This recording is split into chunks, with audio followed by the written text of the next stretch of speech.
So last night we ran another one of our men's events, a mob.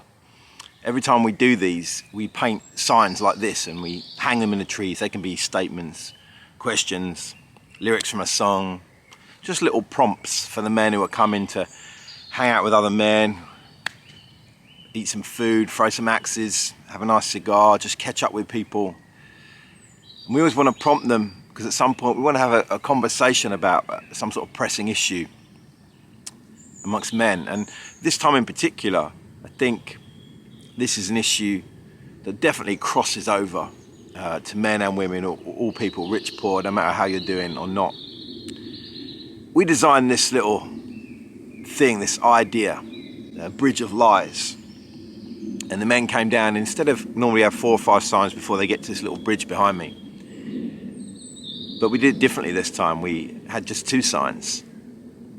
The first sign said, "Open war is upon you." And the second sign said, "Is it a war for your mind, your body and your soul?" And then we got to this, the bridge of lies. And at this point we laid out, I think 15 or 16 signs dotted around in the trees and at different levels. And we wanted a sense of bombardment as the men came through to the event. We wanted them to be just like, oh, all these signs and all these statements. We wanted it to, bamboozle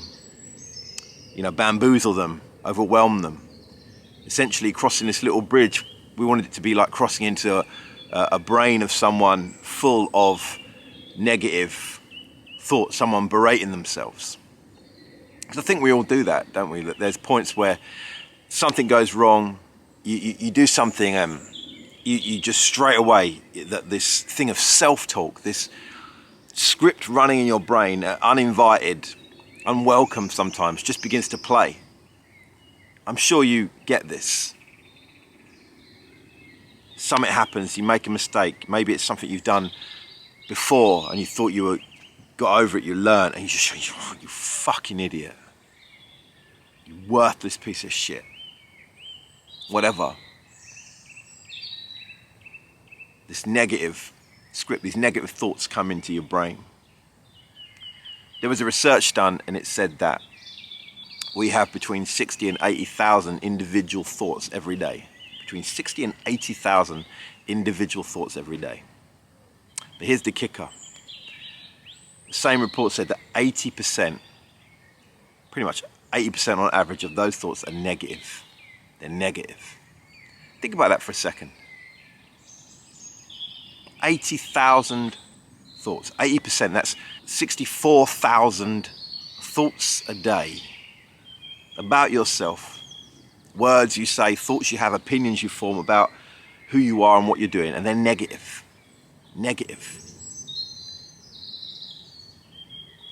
No wonder so many people are struggling. No wonder so many people are finding life hard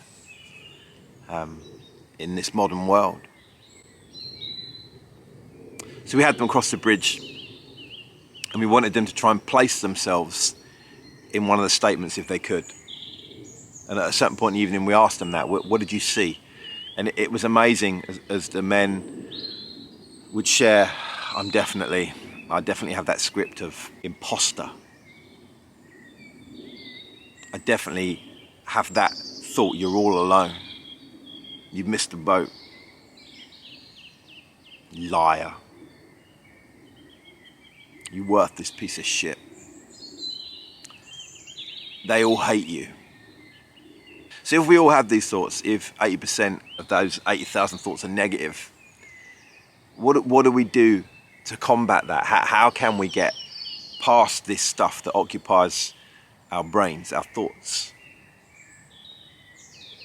As people walked on past the bombardment of the bridge of lies, they would turn a corner and there'd be another sign, and it said this: "Many men fall at the bridge of lies." And then we set up graves, white cross, like a military cemetery, graves. You see, if you linger too long at the bridge of lies, if you linger too long and allow the negative thoughts to consume you, you can go to really dark places. You'll isolate yourself. You'll get into that sort of a hate loop, a doom loop. And that will lead people to more loneliness, anxiety, depression, panic attacks, and ultimately, at the full extent of the embrace of those lies, it can lead to people taking their own lives. And here in England, in record numbers across the board, particularly with men, it's an epidemic of suicide. How do we deal with that? The last and final sign before people got down to the main area where we kind of get together says, how will you win the battle? How will you win the battle? And we spent an hour or so as 50 or 60 guys talking about that, talking about our struggles and the things we hear and people's experiences of getting counsellor or spending time with friends and talking and treating themselves nice, trying to speak positive stuff over themselves to counteract the negative. And all that helps, but I think we realise there's no silver bullet that solves these issues. Because it's not like you choose to say negative stuff over yourself. They flood in. One of the things I said was we need to look at our thoughts and not just accept them wholesale, either as true or either as our opinion of ourselves, but just something else. And I said maybe we need to recast some of our thoughts as opponents. That maybe we need to question our thoughts, rethink our thoughts when they come across the little screen in the back of our head in those moments, and in a millisecond, 1,000 thoughts a minute can just flood across your brain. The rate of your thoughts are far bigger than the rate that you can audibly hear a question or say a group of words. Someone can say something to you and all these things just come flying in. But one thing I think we settled on, or maybe not, maybe I'm thinking, listening to everyone settling, is the only way to really address some of the inner thoughts and inner struggle in life is to get it out. In some way, it's to trust someone else with the bit no one can see. You see, you can see if I've got a broken arm or a broken leg, but you can't see if I have a broken mind. You can't see if I have a broken spirit. You can't see if my thoughts are broken. I have to tell you that. And we did as we always do. We encourage friendships, deep friendships, truthful friendships. We encourage people to be around each other and talk deeply about what they're struggling with. Maybe you should do that. Maybe if you're struggling, then I'm not surprised you're struggling, because you have 64,000 thoughts about yourself that aren't good. But if you can trust someone and find someone who will get to know you, someone you click with, and begin to share your thoughts with them, the good and bad, and they begin to see you, they can very quickly say their words over you. And you might say, I'm just a worthless piece of shit. I'm all alone. And they can say, mate, that's not who you are. That's not who you are, mate. I've seen you with your kids. You're not worthless. I've seen you bring hope to other people. You're not worthless. And you're not alone. You're not alone.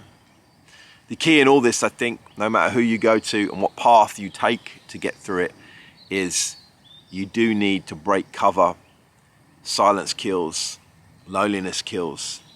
You need to find that tribe, that crowd, those people, individuals, whatever size, whatever it looks like, to allow your thoughts out, to make them real. Anyway, just a thought. See you later.